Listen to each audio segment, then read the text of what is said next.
Vocês acharam? Evangelho segundo João, capítulo 14. Nós vamos fazer uma oração, então, antes de lermos esse texto.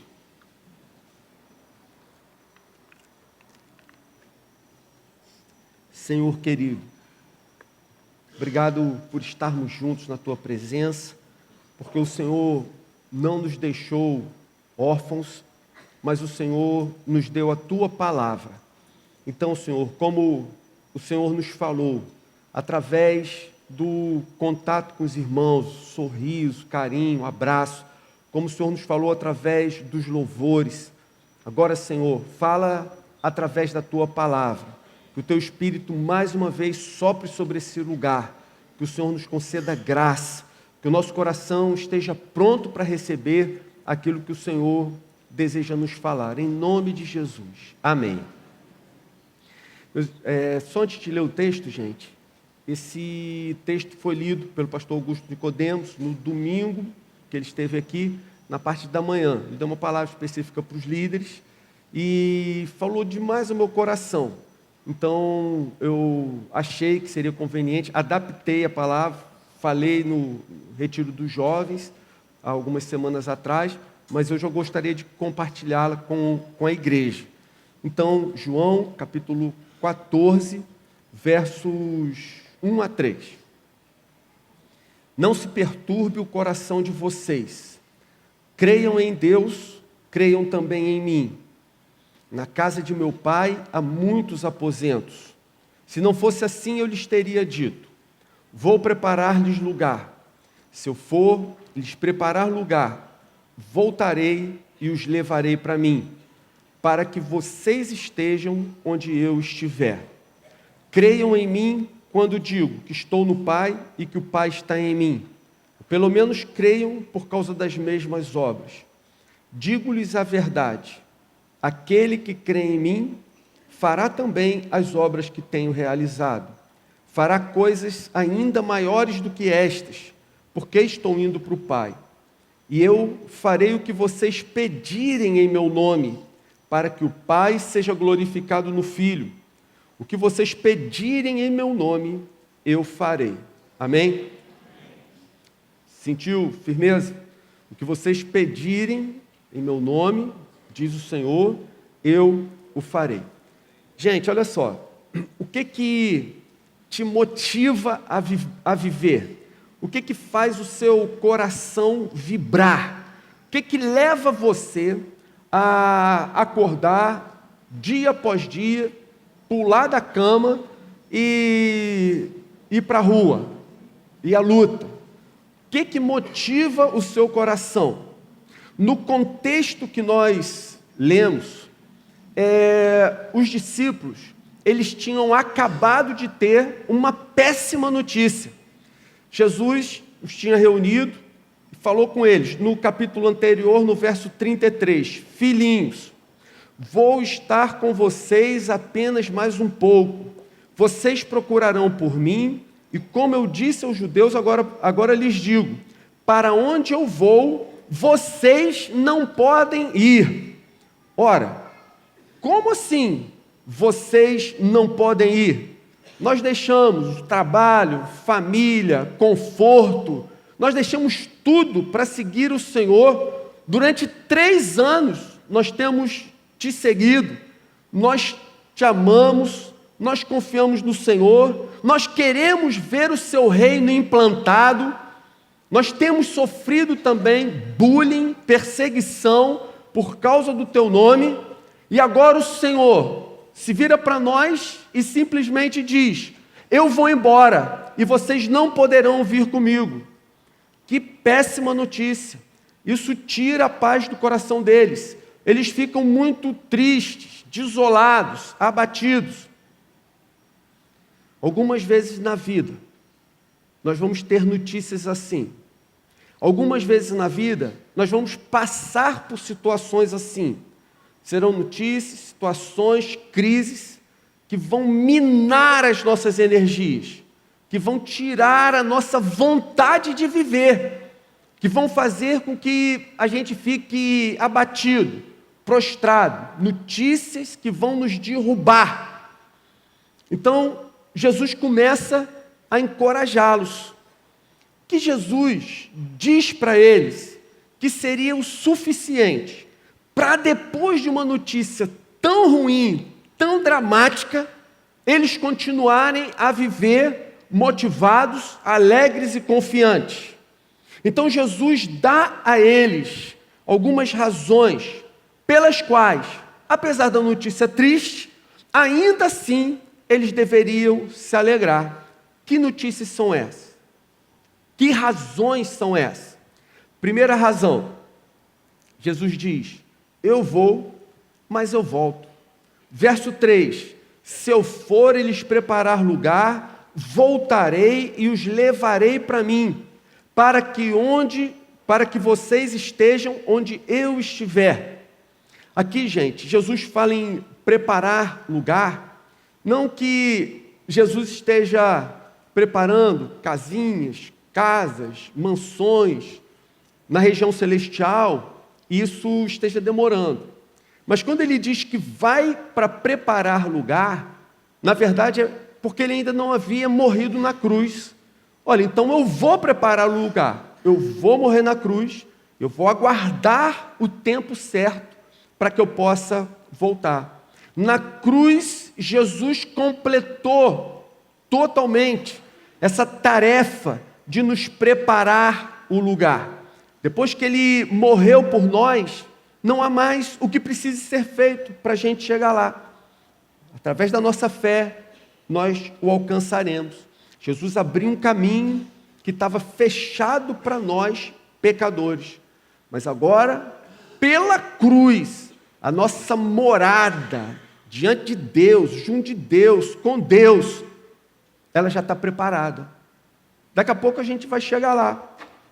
Jesus já fez tudo, está consumado. E agora?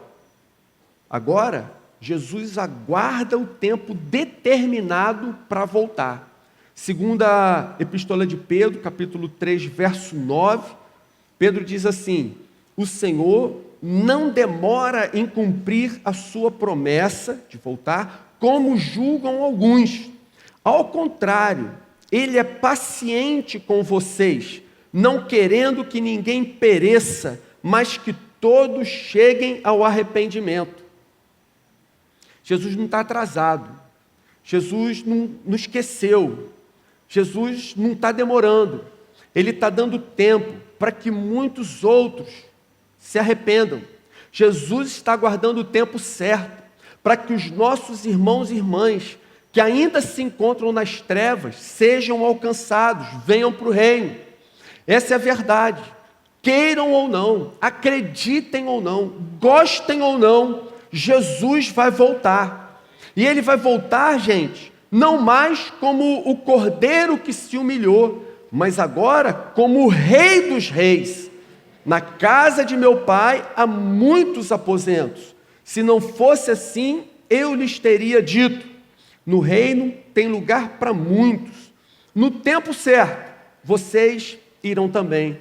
Então, gente, alegrem-se, porque essa separação é temporária. Jesus vai voltar. Nós não ficaremos para sempre nesse mundo decaído. Nossas dores, nosso choro, nossas crises, têm data e hora para terminar. Quando Jesus vier, Ele vai restaurar todas as coisas. Ele vai refazer novo céu e nova terra. Segunda razão pela qual vocês devem continuar vivendo felizes, alegrados e motivados. Jesus diz: enquanto eu não volto, eu derramarei o Espírito Santo sobre vocês, para que vocês realizem coisas extraordinárias. O verso 12 diz: digo-lhes a verdade, aquele que crê em mim, fará também as obras que tenho realizado, fará coisas ainda maiores do que estas, porque estou indo para o Pai. Ora, gente, Jesus realizou muita coisa aqui na terra. Jesus operou milagres, sinais, prodígios, mas Jesus também amou, serviu, se entregou.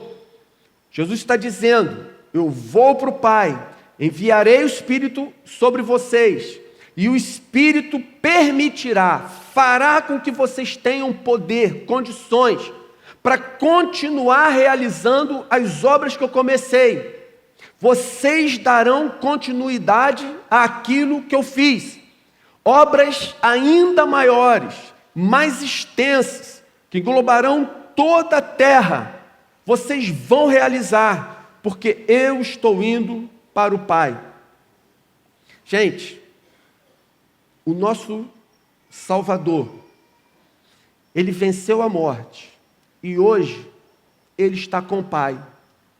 O nosso Salvador hoje vive à direita do Pai. O nosso Salvador hoje, ele existe, reina, ele governa todas as coisas ao lado do Pai. Meus irmãos, minhas irmãs, o Deus a quem nós servimos não é um Deus feito de barro, gesso ou madeira. O Deus a quem servimos é um Deus vivo, que foi na frente nos preparar lugar e hoje está à direita do Pai. Veja, eu já contei para vocês a história de Martin Luther King. Irmãos, vocês viram que absurdo, essa semana aí, um moleque de 21 anos, um assassino, um terrorista, entrou numa igreja de negros e matou 9 pessoas. Ele, dando seu depoimento, ele disse que a sua intenção era reiniciar uma guerra racial nos Estados Unidos. Então vocês vejam só, hoje, século 21, 2015, sem noção, entra numa igreja, mata 9 pessoas porque elas são negras. Agora vocês imaginem Luther King, que dedicou sua vida a essa causa, lutando contra o apartheid.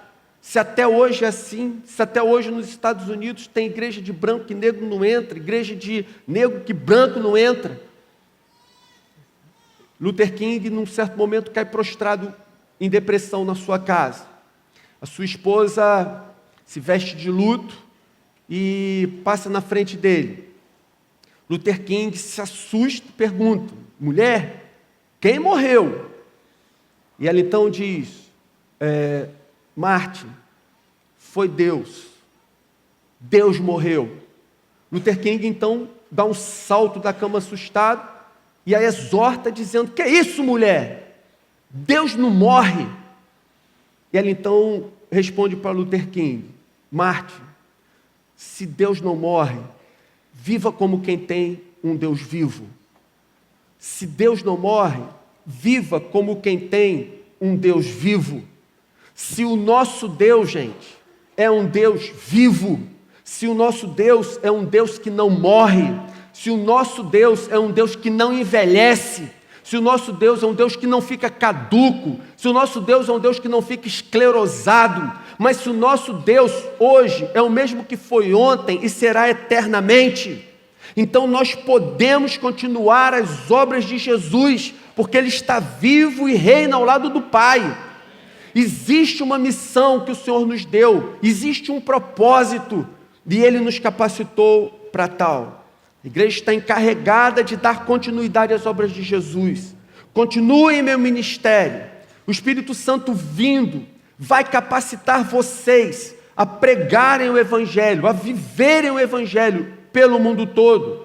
Então, alegrem-se, porque vocês não estão sós, mas o Espírito Santo já foi enviado, habita em vocês. Isso nos capacita a fazermos as obras de Jesus. Terceira razão pela qual devemos nos alegrar. Jesus disse que responderia a todas as nossas orações que fossem feitas em seu nome. Jesus garante que responderá a todas as orações que forem feitas em nome de Jesus. Qualquer coisa que você venha pedir em nome de Jesus, Deus lhe concederá. Qualquer coisa que você pedir em nome de Jesus, Ele lhe concederá. Você está se coçando aí pensando, então vou pedir para ganhar na loteria. Vou pedir um carro novo, uma casa nova. Só que a promessa de Jesus não é atender a qualquer oração, mas a qualquer oração que tenha sido feita em nome de Jesus. O que significa isso?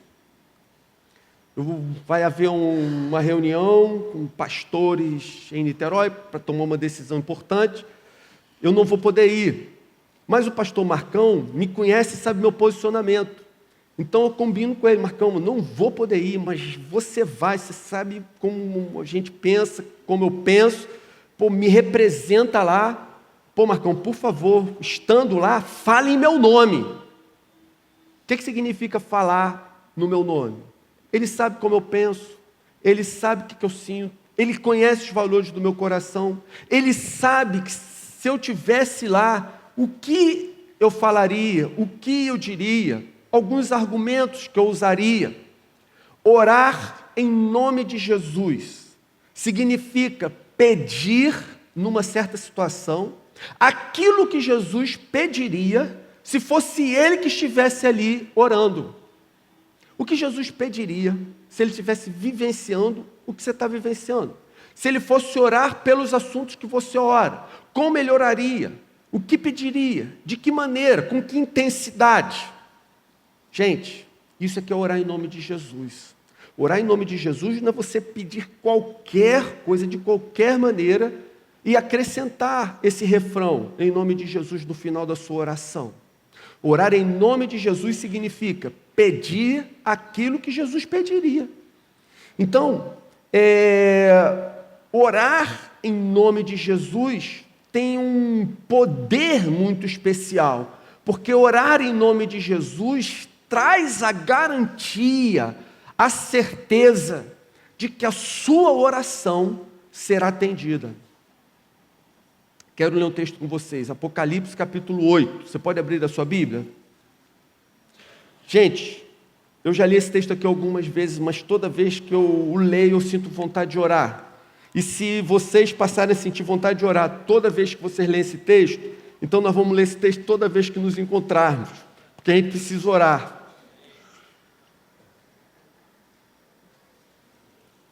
Apocalipse 8, a partir do verso 1. Vamos falar sobre o contexto do que está acontecendo aqui. João está tendo uma visão, uma revelação das coisas que estão acontecendo no fim dos tempos. Então está acontecendo um cataclisma cósmico. Percebeu? Eu já venho uns 2 meses ensaiando isso para falar aqui para vocês. Está acontecendo um cataclisma cósmico. A Bíblia diz que os céus se desfarão em brasas. Imagina isso? Quer dizer, nesse momento, Deus está acabando com essa criação e refazendo novos céus e uma nova terra. Em meio a todos esses acontecimentos de magnitude universal, na extensão da palavra, envolvendo todo o universo, então se dá o texto que nós vamos ler. Quando ele abriu o 7º selo, houve silêncio nos céus cerca de meia hora. Viu os 7 anjos que se acham em pé diante de Deus. A eles foram dadas 7 trombetas. Outro anjo que trazia um incensário de ouro aproximou-se e se colocou em pé junto ao altar. A ele foi dado muito incenso para oferecer com as orações de todos os santos sobre o altar de ouro diante do trono. E da mão do anjo subiu diante de Deus a fumaça do incenso com as orações dos santos. Então, o anjo pegou o incensário, encheu-o com fogo do altar e lançou-o sobre a terra. E houve trovões, vozes, relâmpagos e um terremoto. Esse texto, gente, para mim, ele fala, é o melhor texto de oração da Bíblia. Ele mostra claramente essa dinâmica da oração, como funciona, para que serve, de que maneira isso acontece, de que maneira Deus atua e a importância da oração. Você quer ver? Está vendo um cataclisma cósmico, como a gente acabou de dizer. Você anotou aí, cataclisma cósmico. Então, gente, o texto diz assim, de repente, em meio a todos esses fatos impressionantes, houve silêncio nos céus cerca de meia hora. Por quê? Porque as orações ainda não haviam chegado. Para tudo, até que as orações dos santos cheguem na presença de Deus. Percebe? Está acontecendo uma série de coisas graves, terríveis, definitivos em todo o universo. Mas a partir de um certo momento, por um tempo, tudo para. Deus está aguardando a oração dos seus santos. Sua vida está meio parada? Está achando que as coisas estão meio devagar? Está achando que a sua vida está meio monótona, precisando de alguma coisa diferente, para você ir para frente, as portas se abrirem, as coisas acontecerem na sua vida? Talvez Deus esteja esperando sua oração. Talvez tudo tenha parado, talvez a sua vida tenha silenciado, porque Deus está esperando sua oração. Então, a oração, o texto diz, é comparada a um incenso, uma fumaça tênue e frágil, porque ela vai partir de gente como nós, que somos humanos. E essa fumaça tênue, frágil, ela sobe. Qualquer brisa poderia desviá-la da rota. Por isso a figura é apenas uma metáfora, a figura do anjo conduzindo a oração até a presença de Deus. O que isso quer dizer? Que apesar da nossa oração partir de coração de pecadores como nós, ser frágil, tênue, como a fumaça de incenso, então a figura do anjo significa que, independente da sua fraqueza, a sua oração, em nome de Jesus, vai chegar lá no trono. O anjo garante que ela vai chegar lá. E aí, quando ela chega, olha o que acontece. O anjo pegou um incensário, encheu com fogo do altar, lançou sobre a terra e houve trovões, vozes, relâmpagos e um terremoto. Então, quando a oração sobe, ela sobe com a fraqueza da gente que ora. Mas quando ela desce com o poder de Deus que responde. Então as coisas acontecem. Há trovões, vozes, há relâmpagos, há um terremoto. Dá vontade de orar? Pô, dá vontade de parar tudo. Gente, vamos começar a orar, porque é assim que a coisa acontece. Isso é verdade, gente. Quando o crente ora, os céus se abrem, o inferno treme e alguma coisa nova vai acontecer na face da terra. Então, gente, eu tenho me aproximado de um pastor de Campinas chamado Ricardo Costa. A gente tem fortalecido uma amizade, eu tive com ele há umas 3 semanas atrás, e ele me contou um fato assim, muito interessante. Quando ele esteve aqui na igreja, no ano passado, ele pregou no Go Inside, no congresso de jovens, aqui, que acontece aqui dentro da igreja. Ele comentou que ele gosta muito de passear dentro de lojas esotéricas. Por que um pastor gostaria de passear dentro de uma loja esotérica, que a maioria dos crentes foge? Ele explicou, é porque quem vai para uma loja esotérica está procurando alguma coisa. E não é uma coisa material. Está em busca de alguma coisa espiritual. Então ele disse que entrou na loja, já tinha estado naquela loja outras vezes, que aí o dono da loja falou para ele, eu tenho observado que você de vez em quando vem aqui, você ainda não comprou nada, você precisa de uma ajuda? Ele falou assim, não, muito obrigado, eu só estou passando por aqui para dar uma olhada. E aí ele perguntou, o dono da loja afirmou para ele, né? Eu reparo que você é uma pessoa diferente, você transmite uma paz interior diferente. E aí ele prontamente explicou, é porque existe uma outra pessoa que vive dentro de mim. Isso para o esotérico é uma beleza. Aí o papo estava alinhavado, né? E aí ele começou a conversar com aquele homem, ele era um conselheiro espiritual de um monte de gente, e aí ele falou, olha, ele falou, eu sou professor, porque ele realmente dá aula, e eu estou fazendo uma série de palestras sobre os pecados da cidade. Se você quiser participar, aí o esotérico aceitou o convite, foi lá, gostou, começou a frequentar a igreja, começou a frequentar uma célula, mas teve um problema na residência onde a célula acontecia, e ele ofereceu, olha, tem o meu escritório, onde eu dou consulta, numa casa tal, assim, assado, se vocês quiserem, para não parar a célula, poderia fazê-la lá.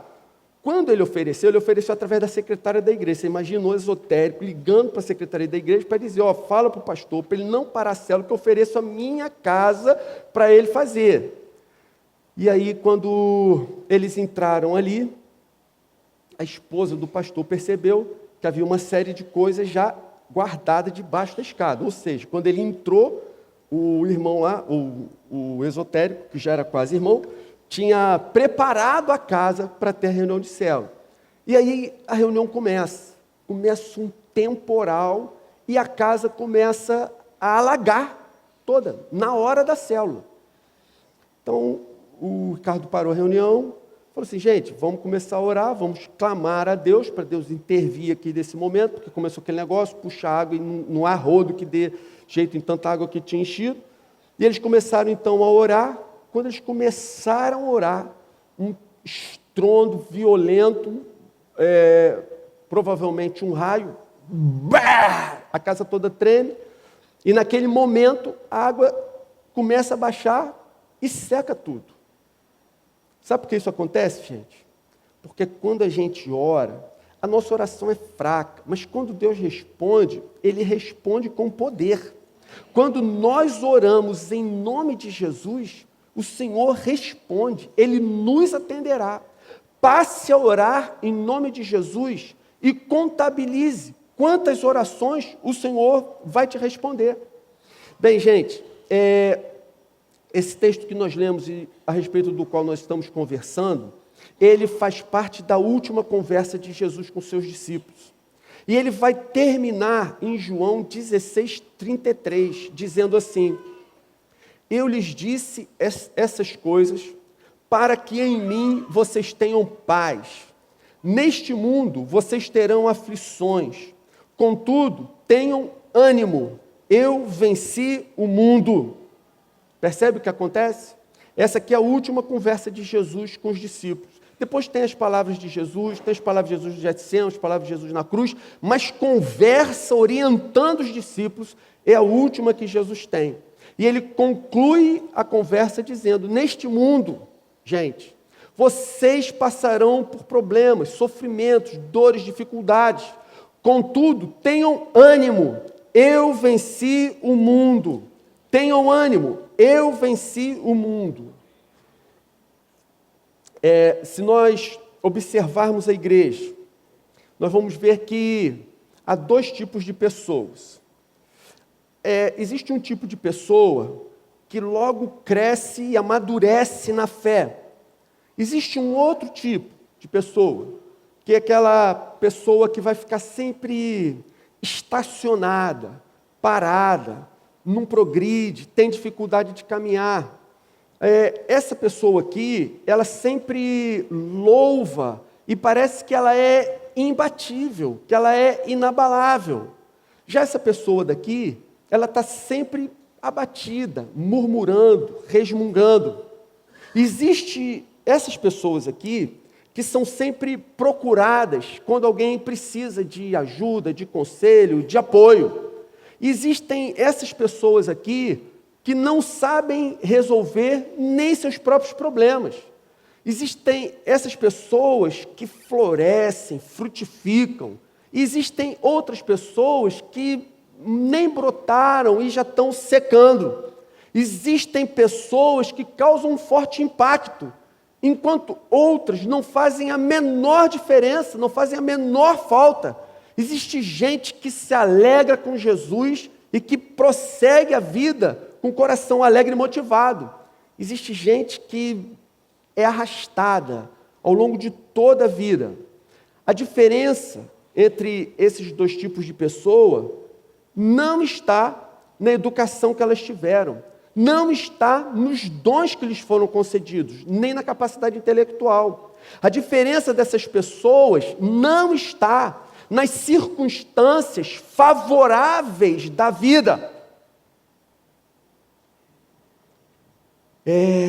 A diferença, gente, está no compromisso que assumem com Jesus.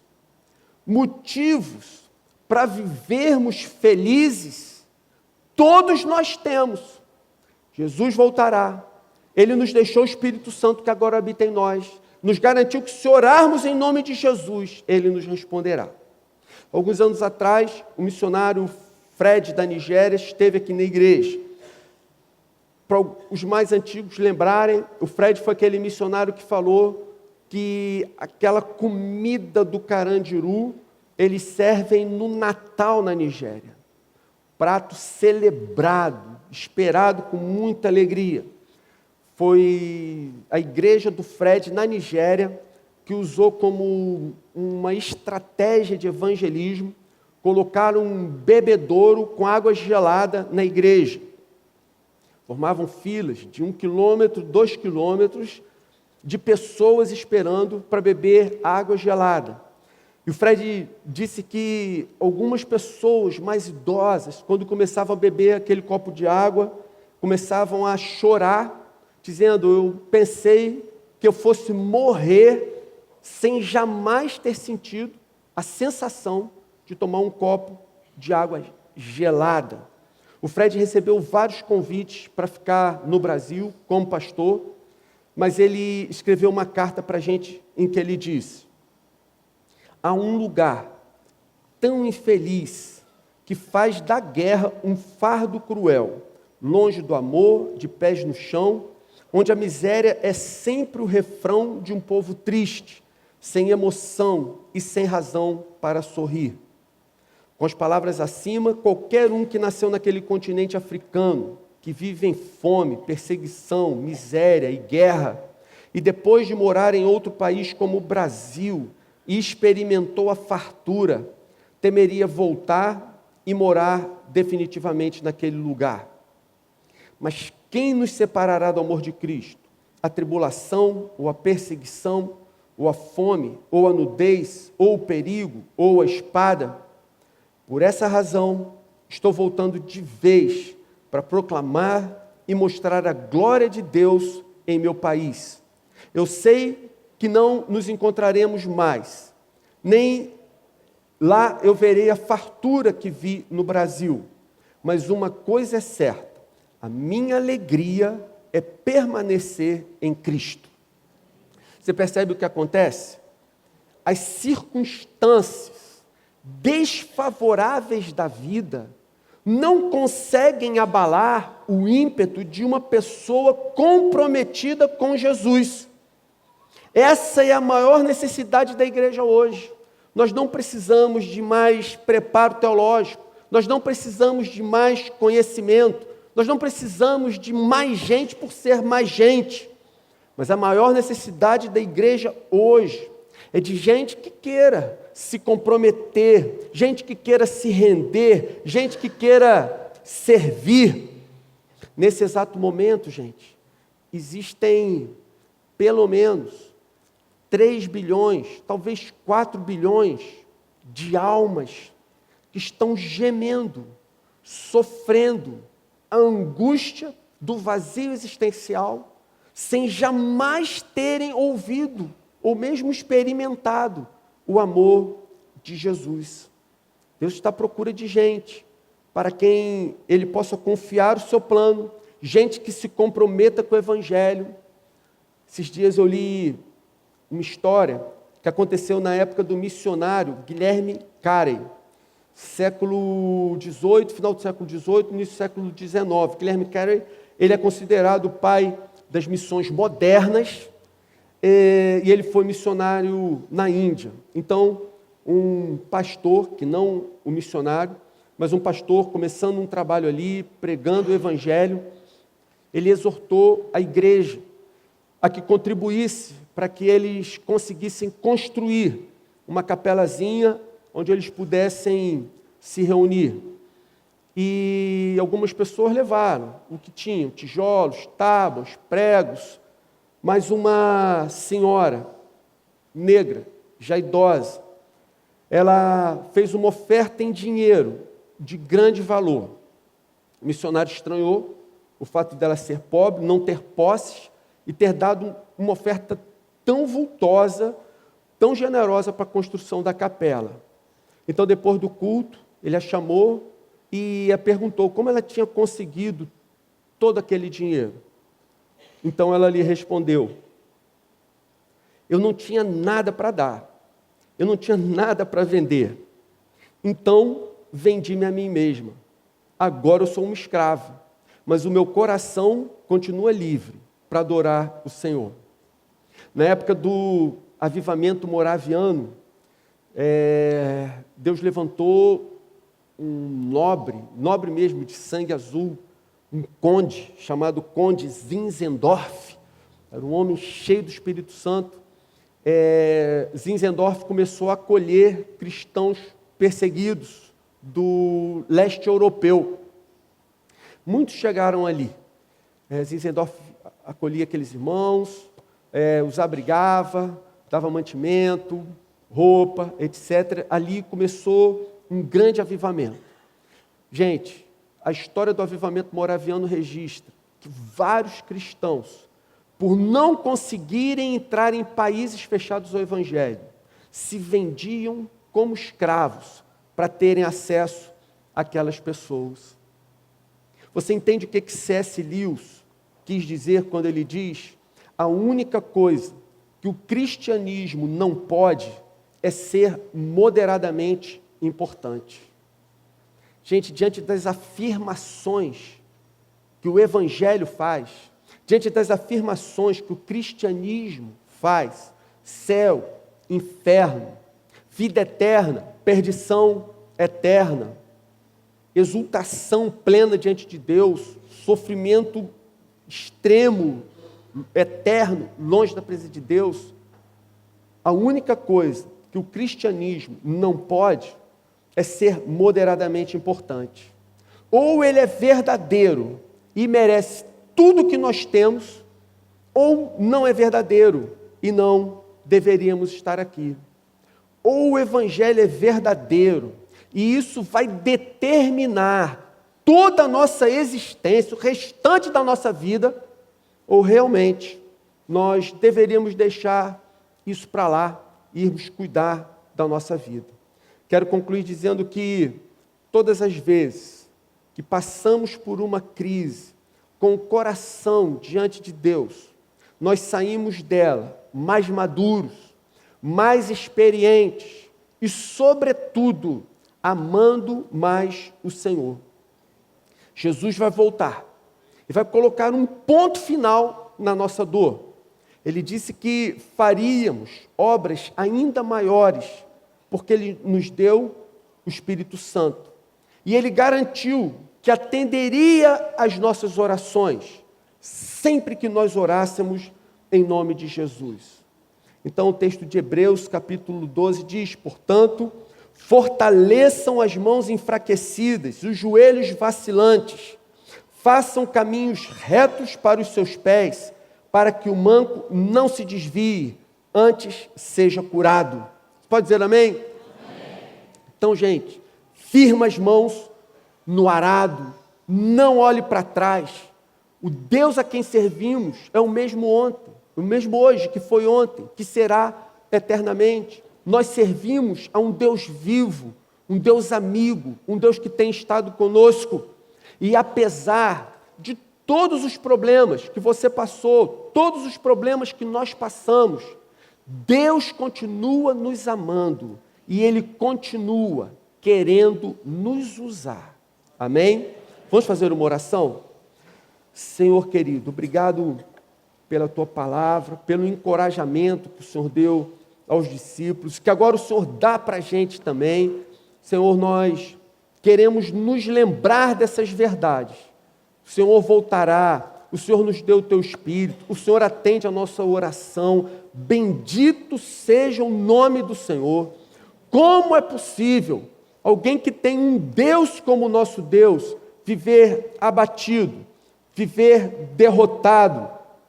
Não, Senhor, não queremos isso para nós. Renova em nós a esperança, renova em nós a fé, a confiança, a certeza de que o amanhã será muito melhor, a convicção, Senhor, de que o pior já passou, há muita coisa boa que ainda virá, que o Senhor tem reservado para nós, tudo aquilo que o Senhor tem preparado para aqueles que te amam. Ó Deus bendito, mantenha as tuas mãos estendidas sobre nós. Nós queremos viver assim para ti, Senhor. Nós queremos ser conhecidos como o povo que tem um Deus vivo. Faz assim com a gente. Nós pedimos e agradecemos em nome de Jesus. Amém.